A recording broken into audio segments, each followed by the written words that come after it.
In our series, Eating the TCM Way, we've introduced you to how traditional Chinese medicine shapes the Cantonese diet.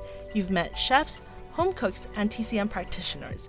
You've heard about the symptoms associated with different body types and how the food you should be eating is determined by it. But what does a typical diet over an evening look like?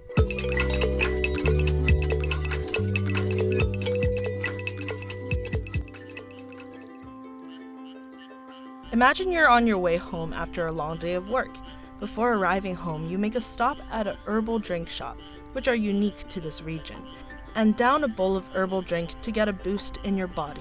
It's not about drinking a lot at a go. It's more about drinking bits and bits, day by day, and then you enjoy the accumulative effect. According to an ethnographic report by Wu Liang of Chinese University of Hong Kong, the popularization of herbal teas started in the region now known as the Greater Bay Area in the 19th and 20th century. In British Hong Kong specifically, the Chinese were not permitted to visit Western doctors at a point of time, nor did they trust Western medicine, so to treat minor illnesses, people opted for herbal drinks. 等我哋返嚟嘅時候，坐低就有碗熱辣辣嘅湯擺喺我哋前面，咁我哋一路飲住碗湯，就一路會同我哋啲父母傾偈嘅。In other parts of China, soup can be had with other food during the meal or after the meal. But in a Cantonese household, it's customary to drink the soup first. The watery soup may appear plain and murky, but cooking the ingredients like this in a pot of water is a good way to extract the ingredients' health benefits. And soups know no class. 其實咧，湯呢樣嘢咧就係豐儉由人嘅，你可以煲得比較豪華啲，亦都可以煲得清淡啲。The ingredients that were cooked with it have been scooped out. Soup scraps are piled up for those who want to munch on something more. After dinner, many families will enjoy dessert together to extend their family time. You'll find Cantonese people eating soupy desserts most of the time, which leaves many others perplexed by the appeal of sugar water. This is what a typical dessert menu looks like in Hong Kong, all sweet soups. Again, it's because they see the soup form as the best way to extract health benefits. Black sesame soup, they are very good for your hair.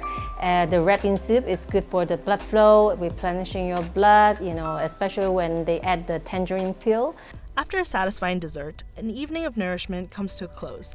After all, overeating is discouraged in TCM since it is said to put a strain on organ functions. Now, here are a few more things you may not know about food and TCM.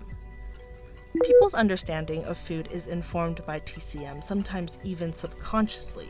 This has been going on for about 2,000 years. During the Zhou dynasty, there was already an official post for a food doctor. Locality and climate, the external factors, influence food choice just as much as internal body type. In Hong Kong, the humidity and heat led people to consume soups and desserts that clear heat. In Sichuan, in the western Chinese mainland, people clear dampness by eating spicy food. But even though certain foods can cool you down, people who follow TCM theory will generally avoid serving or consuming drinks with ice cubes. In TCM, something ice cold is said to shock the body because it's far below body temperature. So the spectrum of acceptable food and drink temperatures range from room temperature to hot. Questions about your diet is an integral part of the TCM medical diagnosis. Say food fails to protect you from illness. You go to the TCM practitioner and they will ask you questions about how hungry and thirsty you feel on top of what you're actually consuming. The type of food the patient eats is also a telltale sign of their body condition. Soups, soupy desserts, herbal drinks, and classical home cooking.